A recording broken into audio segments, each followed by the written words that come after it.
Wednesday still. And I came home and picked my son up. And we went to Bible study. Y'all. Oh my God. So Rev been preaching for the last 5 years on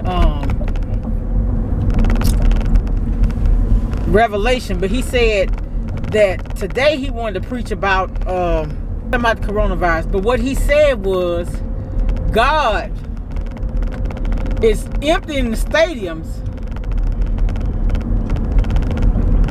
and packing the church. We've forgotten about God. We can go everywhere else but won't come to church. So now he's emptying the stadiums and packing the church. I'm just curious to see how packed the churches are going to be now because of this coronavirus, because people are running scared. But God is always there. Okay, y'all. Oh, God. Oh, it was so good tonight. I'm going to try to bring y'all. I forgot I had the camera in the car because I could have shared it. But next week, y'all. Bye.